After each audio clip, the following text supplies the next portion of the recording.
Hello friends, नमस्कार। एक बार फिर से स्वागत है आप सभी का जीएस विजन एकेडमी पर। तो फ्रेंड्स, आप सभी स्टूडेंट्स को बहुत बहुत शुभकामनाएं हमारी ओर से, जो छत्तीसगढ़ महिला पर्यवेक्षक परीक्षा 2023 एग्ज़ाम की तैयारी कर रहे हैं। आप सभी को बहुत बहुत शुभकामनाएं।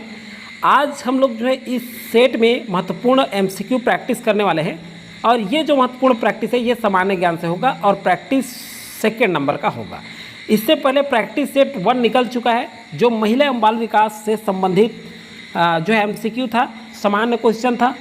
आज जो है हम देखने वाले हैं सामान्य ज्ञान से महत्वपूर्ण, ये जो प्रैक्टिस सेट सेकेंड नंबर का है ये बहुत ही महत्वपूर्ण है। तो आप सारे जो है इस क्वेश्चन को पूरा करें। अभी देखेंगे हम लोग कि सिलेबस में कौन सा चैप्टर हम कवर कर रहे हैं। तो यहाँ देखिए सिलेबस आप देख सकते हैं। सबसे पहला दोस्तों आप देख सकते हैं यहाँ पे ये चौथा नंबर का भारतीय इतिहास, भारतीय सभ्यता एवं संस्कृति एवं राष्ट्रीय आंदोलन, भारतीय स्वतंत्रता का इतिहास, ये 4th नंबर का जो सेक्शन देख रहे हैं आप, ये आज हम लोग कंप्लीट करने वाले हैं दोस्तों। और इसमें जो है बहुत ही महत्वपूर्ण है, जो आपके प्रीवियस एग्जाम में आपके व्यापम का अगर क्वेश्चन देखें तो प्रीवियस एग्जाम में जो क्वेश्चन पूछा गया प्रीवियस ईयर में, उसी टाइप का क्वेश्चन हम लोग करने वाले हैं।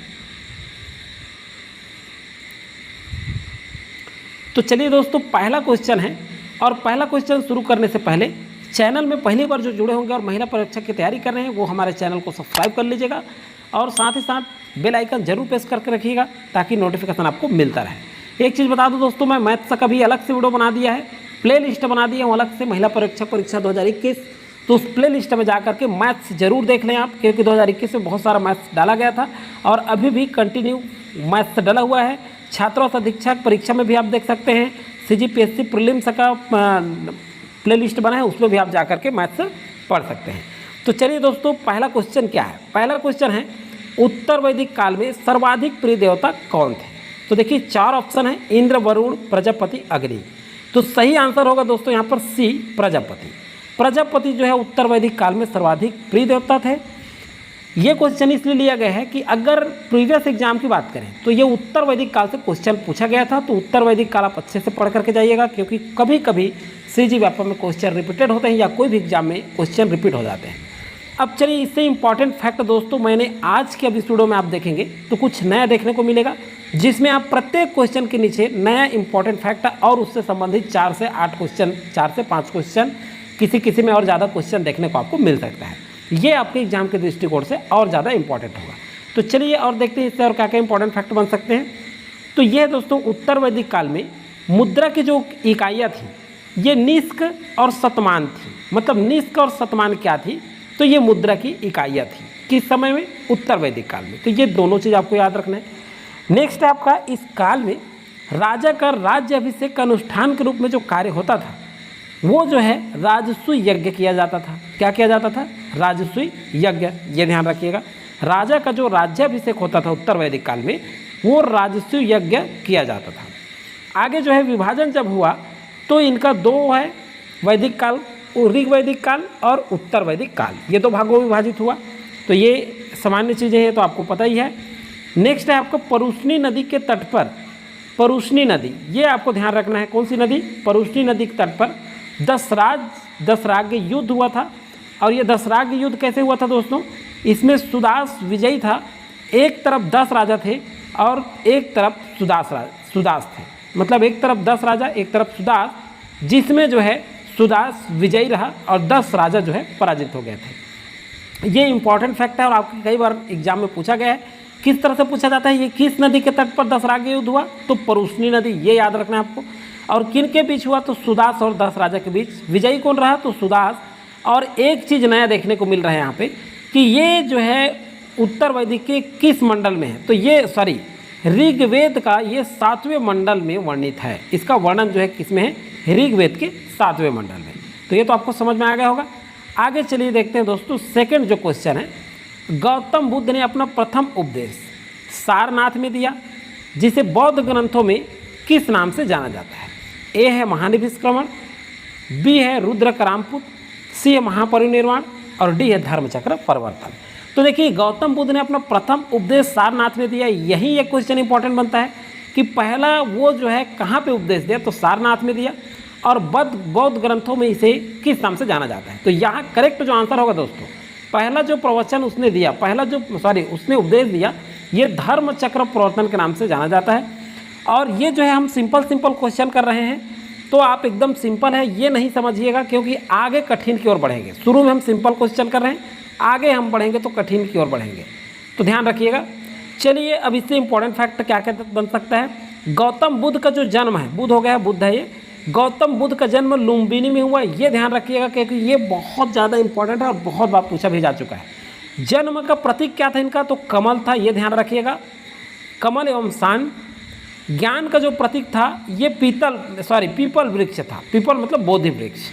नेक्स्ट क्वेश्चन है आपका, बुद्ध का जो उपदेश था ये जन साधारण की पाली भाषा में था। बुद्ध का उपदेश ये भी पूछा जाता है किस भाषा में है, तो पाली भाषा में है। जन साधारण की जो भाषा पाली होती थी उसमें इन्होंने उपदेश दिया है। आगे जो है, विश्व दुखों से भरा है, इस सिद्धांत को बुद्ध ने उपनिषद से लिया था। देखिए ये कहा जाता है कि विश्व दुखों से भरा है, यह सिद्धांत जो है बुद्ध ने कहाँ से लिया था, तो उपनिषद से लिया था। कहाँ से लिया था, उपनिषद से। आगे चलिए देखते हैं, किस गवर्नर जनरल के शासनकाल में स्थानीय स्वशासन की शुरुआत मानी जाती है। ये कम्युनिटी में भी मैंने क्वेश्चन दिया था, बहुत लोग कन्फ्यूज हो रहे थे। तो चलिए ये बहुत ज़्यादा इंपॉर्टेंट क्वेश्चन है। ए है Lord Mayo, Lord Lytton, Lord Ripon, Lord Canning. सही जो आंसर होगा दोस्तों यहाँ पर ये होगा, लॉर्ड रिपन के शासनकाल में स्थानीय स्वशासन की शुरुआत मानी जाती है। अब ध्यान रखिए, इससे इंपॉर्टेंट फैक्ट देखते हैं। पहली जो जनगणना है ये 1872 में हुई। पहले जनगणना इसी के काल में 1872 में हुई और प्रथम कारखाना अधिनियम भी लाया गया था। आगे देखते हैं दोस्तों, लॉर्ड डफरिन के काल में भारतीय राष्ट्रीय कांग्रेस की स्थापना हुई थी। तो ध्यान रखिएगा, भारतीय राष्ट्रीय कांग्रेस की जो स्थापना हुई थी उस समय कौन थे गवर्नर जनरल, तो लॉर्ड डफरिन थे। ये याद रखिएगा, ये भी क्वेश्चन पूछा जा चुका है। और इसी तरह से इंपॉर्टेंट क्वेश्चन ही हम लोग कर रहे हैं जिसकी रिपीट होने की संभावना बन सकती है। नेक्स्ट क्वेश्चन है, द फ्री इंडिया सेंटर का गठन किसके द्वारा किया गया। अब देखिए ये क्वेश्चन आपको नया देखने को मिल रहा होगा। द फ्री इंडिया सेंटर का गठन किसके द्वारा किया गया। ए है महात्मा गांधी, बी है सुभाष चंद्र बोस है, ये बॉस हो गया है, करेक्शन कर लेंगे। सी है अब्दुल कलाम, डी है राय बहादुर। यहाँ पे जो करेक्ट आंसर होगा दोस्तों, द फ्री इंडिया सेंटर का गठन सुभाष चंद्र बोस के द्वारा किया गया, बी यहाँ करेक्ट आंसर होगा। इससे इंपॉर्टेंट फैक्ट देखते हैं, भारतीय स्वतंत्रता हेतु विदेशी सहायता प्राप्त कर जर्मन विदेश मंत्रालय से सहायता से द फ्री इंडिया सेंटर का गठन सुभाष चंद्र बोस के द्वारा किया गया। तो ये आप समझ सकते हैं, जर्मन के विदेश मंत्रालय की सहायता से इन्होंने सुभाष चंद्र बोस जी ने द फ्री इंडिया सेंटर का गठन किया। आगे जो इंपॉर्टेंट फैक्ट है, अंग्रेजों भारत छोड़ो का प्रस्ताव 1942 में आया और ये जो है कांग्रेस के वर्धा प्रस्ताव में पारित किया गया। किसमें, कांग्रेस के वर्धा प्रस्ताव में, ये ध्यान रखिएगा। नेक्स्ट क्वेश्चन है, सुभाष चंद्र बोस द्वारा फॉरवर्ड ब्लॉक की भी स्थापना की गई थी। ये बहुत ज़्यादा इंपॉर्टेंट है दोस्तों और पूछा भी जाता है ये आपके एग्जाम में। चलिए नेक्स्ट क्वेश्चन है दोस्तों आपका, निम्नलिखित को सही सुमेलित कीजिए। निम्नलिखित में से सही को सुमेलित कीजिए। तो सही कौन सा है, पहला देखते हैं, अखिल भारतीय किसान सभा यह 1936 में गठन हुआ। जलियांवाला बाग हत्याकांड का 1919 है। जॉर्ज पंचम का स्वागत 1911 और कैबिनेट मिशन 1946। तो एक का हो जाएगा बी, दो का ए, तो मिलाते जाइए, एक का बी सी में है, दो का ए और तीन का हो गया आपका डी, तो तीन का डी और चार का सी। तो सी यहाँ आपका क्या हो जाएगा, करेक्ट आंसर हो जाएगा। ऐसे क्वेश्चन में क्या है दोस्तों, थोड़ा सा अगर आप दो क्वेश्चन भी जान रहे हैं तो इस क्वेश्चन का आंसर आप निकाल सकते हैं। क्वेश्चन है दोस्तों, मैं एक क्रांतिकारी के रूप में कार्य करता हूँ, यह कथन किसका है। तो देखिए, मैं क्रांतिकारी के रूप में कार्य करता हूँ, ये जो कथन है ये जवाहरलाल नेहरू का है। किसका है, जवाहरलाल नेहरू का, डी यहाँ करेक्ट आंसर होगा। इससे इंपॉर्टेंट फैक्ट जो है, वल्लभ भाई पटेल को सरदार की उपाधि महिलाओं की ओर से दी गई थी। ये कम्युनिटी में क्वेश्चन दिया था तो बहुत सारे कमेंट करते महिलाओं की ओर से दी गई थी, ये सही है। बट गांधी जी बारदोली सत्याग्रह की सफलता के बाद महिलाओं ने उपाधि दी और गांधी जी की ओर से ये उपाधि, महिलाओं की ओर से गांधी जी ने उपाधि दी। ये ध्यान रखिएगा, क्लियर हो जाइएगा। अगर ऑप्शन में गांधी जी है तो गांधी जी ही आपका करेक्ट आंसर होगा। अगर महिला आंसर नहीं है आपके ऑप्शन में तो आप ज़बरदस्ती का महिला मत ढूंढते रहिएगा, गांधी, लगभग गांधी ही ऑप्शन में आता है। और आप कंफ्यूज हो रहे थे जब कम्युनिटी में क्वेश्चन दिया था, क्लियर हो जाइएगा। आगे क्वेश्चन है, प्रथम भारतीय नेता कौन थे जिसने तीनों गोलमेज सम्मेलन में भाग लिया था? ए महात्मा गांधी, बी स्वामी विवेकानंद, सी डॉक्टर भीमराव अम्बेडकर, डी कोई नहीं। यहाँ जो है करेक्ट आंसर होगा ये डॉक्टर भीमराव अम्बेडकर जो थे ये तीनों गोलमेज सम्मेलन में भाग लिए थे, तो ये यहाँ पर करेक्ट आंसर होगा। आगे देखते हैं दोस्तों, यहाँ पर ए ह्यूम को हर्मिट ऑफ शिमला के नाम से भी जाना जाता है। हर्मिट ऑफ शिमला किसे कहा जाता है? तो ए ह्यूम। सुरेंद्रनाथ बनर्जी को बिना ताज का बादशाह कहा जाता है। तो ये दो इंपॉर्टेंट फैक्ट स्वतंत्रता आंदोलन से संबंधित ध्यान रखिएगा। आगे क्वेश्चन है आर्य महिला सभा की स्थापना किसने की? तो देखिए आर्य महिला सभा की स्थापना ए पंडिता रमाबाई, बी गोपाल हरि देशमुख, लाला हरदयाल और भीमराव अंबेडकर। तो देखिए दोस्तों यहाँ पर जो है करेक्ट आंसर होगा ये ए होगा, पंडिता रमाबाई ने आर्य महिला सभा की स्थापना की थी। अब देखिए इंपॉर्टेंट फैक्ट है, तरुण स्त्री सभा की स्थापना कोलकाता में की गई थी। कहाँ की गई थी? कोलकाता में, ध्यान रखिएगा। शिव नारायण अग्निहोत्री देव समाज के संस्थापक थे। किस समाज के? देव समाज के। कौन? शिव नारायण अग्निहोत्री। तो ये दोनों इंपॉर्टेंट फैक्ट है। आगे देखते हैं दोस्तों, यहाँ पर आगे सर्वप्रथम किसके मकबरा में पितरादुरा का उपयोग किया गया? ये बहुत ज़्यादा इंपॉर्टेंट है। तो यहाँ ए अकबर, बी इत्मादुद्दौला, लाल खां और कोई नहीं। करेक्ट जो आंसर होगा दोस्तों बी होगा, इत्मादुद्दौला। इसके जो मकबरा में पितरादुरा का सर्वप्रथम प्रयोग किया गया था। बहुत ज़्यादा इंपॉर्टेंट दोस्तों, ध्यान रखिएगा आप। आगे जो है देखते हैं किस शासक ने अपनी राजधानी गुलबर्गा से हटाकर के बिदर स्थापित की गई? मतलब बिदर स्थानांतरित की, स्थापित ने या स्थापित जो भी कहें। तो देखिए ये इंपॉर्टेंट क्वेश्चन है, गुलबर्गा से हटाकर के बिदर स्थानांतरित की। तो ये यहाँ पर जो करेक्ट आंसर होगा ये है शिहाबुद्दीन अहमद प्रथम ने अपनी राजधानी गुलबर्गा को हटाकर के बिदर में स्थापित की। तो ये यहाँ करेक्ट आंसर होगा। इससे इंपॉर्टेंट फैक्ट जो है दोस्तों, इसने बिदर का नया नाम मुहम्मदाबाद रखा। बिदर का क्या नाम रखा था इसने? मुहम्मदाबाद। ये याद रखिएगा। हसन गंगू ने बहमनी राज्य की स्थापना मोहम्मद बिन तुगलक के शासनकाल में की। देखिए हसन गंगू ने बहमनी साम्राज्य की स्थापना किसने की? ये भी क्वेश्चन पूछा जाता है। तो हसन गंगू ये याद रखिएगा। और किसके शासनकाल में की? ये इंपॉर्टेंट नया फैक्ट बन सकता है। तो मोहम्मद बिन तुगलक के शासनकाल में। आगे क्वेश्चन है सम्राट अशोक ने किस प्रवचन को सुनकर बौद्ध धर्म अपनाया? तो देखिए किस प्रवचन को सुनकर बौद्ध धर्म अपनाया? किसके प्रवचन को? सॉरी किस नहीं, किसके प्रवचन को? ए पूरन कश्यप, बी निम्बार्क, सी निग्रोध, डी कोई नहीं। तो यहाँ करेक्ट जो आंसर होगा ये सी है दोस्तों। निग्रोध के प्रवचन को सुनकर सम्राट अशोक ने बौद्ध धर्म अपनाया। अब देखिए इससे इंपॉर्टेंट फैक्ट एक और ध्यान रखेंगे, ये जो है निग्रोध की प्रवचन को सुनकर बौद्ध धर्म अपनाया, लेकिन उपगुप्त नामक बौद्ध भिक्षु ने सम्राट अशोक को बौद्ध धर्म में दीक्षा दी या दीक्षित किया। इन्होंने, ध्यान रखिएगा इंपॉर्टेंट है, उपगुप्त का नाम नहीं भूलिएगा। बौद्ध भिक्षु जो उपगुप्त थे ये सम्राट अशोक को बौद्ध धर्म की शिक्षा दी, लेकिन किसके प्रवचन को सुना? तो निग्रोध का। ये क्लियर हो जाएगा। निग्रोध को सुन करके इन्होंने बौद्ध धर्म अपनाया, लेकिन उसको दीक्षा देने का कार्य किसने किया? तो उपगुप्त ने किया। आगे जो है कल्हड़ की राज तरंगिणी से पता चलता है कि अशोक पहले शैव धर्म का उपासक था। उसने जो है निग्रोध की बातें को सुन करके बौद्ध धर्म अपना लिया। आगे जो क्वेश्चन है दोस्तों, ऋग्वेद के कई परिच्छेदों में प्रयुक्त किया गया शब्द ये है अधन्य। यह किससे संबंधित है? तो देखिए ऋग्वेद के कई परिच्छेदों में बार बार अधन्य आता है। तो ये अधन्य जो है गाय से संबंधित है। किससे है? गाय से। अब देखिए इंपॉर्टेंट फैक्ट देख लेते हैं।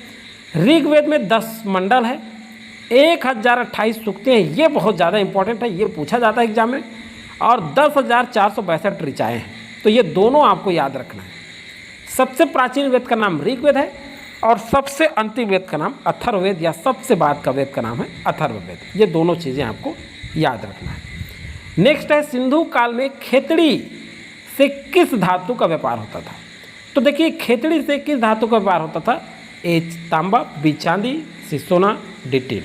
तो तांबा का व्यापार होता था खेतड़ी से। अब देखते हैं इससे इंपॉर्टेंट फैक्ट क्या क्या है। और लोथल और सुरकोटदा सिंधु सभ्यता का बंदरगाह नगर था। ये दोनों नाम याद रखने हैं, लोथल और सुरकोटदा। ये बंदरगाह नगर था और लोथल गुजरात में, ये पूछा भी जाता है। आगे देखते हैं नगरों और घरों के विकास के लिए ग्रिड पद्धति अपनाया गया था। कौन सी पद्धति? ग्रिड पद्धति। स्वतंत्रता प्राप्ति के बाद हड़प्पा संस्कृति के सर्वाधिक स्थल गुजरात में खोजा गया। ये बहुत ज़्यादा इम्पोर्टेंट है। स्वतंत्रता प्राप्ति के पश्चात हड़प्पा संस्कृति का सर्वाधिक जो स्थल खोजा गया था वो गुजरात में खोजा गया था। कहाँ खोजा गया था? गुजरात में। आगे जो क्वेश्चन है दोस्तों आपका है, निम्नलिखित में से कौन सा कथन असत्य है? तो देखिए असत्य है कह रहे हैं, तो सबसे पहले तो सत्य निकालना पड़ेगा। तो यहाँ देखिए दोस्तों, यहाँ है आर्यों का मुख्य व्यवसाय कृषि व पशुपालन था, ये सही है। भारतीयों को ईसा पूर्व 8वीं सदी में लोहे का ज्ञान प्राप्त हुआ, ये भी सही है। उत्तर वैदिक काल में गोत्र नामक संस्था का जन्म हुआ, ये भी सही है। और उत्तर वैदिक काल में हल को सीता कहा जाता था, ये सही नहीं है 4। तो केवल डी, केवल 4 डी यहाँ पर आंसर होगा। और ध्यान रखिएगा उत्तर वैदिक काल में, उत्तर वैदिक काल में हल को सीरा कहा जाता था। यहाँ सीता लिखा है, हल को क्या कहा जाता था? सीरा कहा जाता था। और जो है रेखा को सीता कहा जाता है। ये जो सीता है ना, ये रेखा को कहा जाता था। इसको कहा जाता था? रेखा को। तो ये इंपॉर्टेंट फैक्ट है दोस्तों इससे। नेक्स्ट है सातवाहनों की राजकीय भाषा कौन सी थी? तो देखिए सातवाहनों की जो राजकीय भाषा थी ये कौन सी थी? तो यहाँ पे ये इंपॉर्टेंट है दोस्तों, प्राकृत भाषा थी। सातवाहनों की जो राजकीय भाषा थी प्राकृत थी। अब इससे इंपॉर्टेंट फैक्ट देखते हैं। सातवाहन राजाओं के नाम उनकी माताओं के नाम पर रखने की प्रथा थी। मतलब सातवाहन जो राजा होते थे अपनी माताओं के नाम पर नाम रखते थे, इसलिए इसे मातृसत्तात्मक ढांचे का आभास मिलता है। जैसे उदाहरण के रूप में गौतमी पुत्र, लेकिन सातवाहन राजा कुल पितृसत्तात्मक था। राज सिंहासन का उत्तराधिकारी पुत्र होता था। इससे पता चलता है कि ये समाज क्या था? पितृसत्तात्मक था। लेकिन कहता है कि माताओं के नाम से शुरू करते थे, इससे ये आभास होता है कि मातृसत्तात्मक समाज भी रहा होगा। आगे देखिए क्वेश्चन है, भक्ति आंदोलन के संत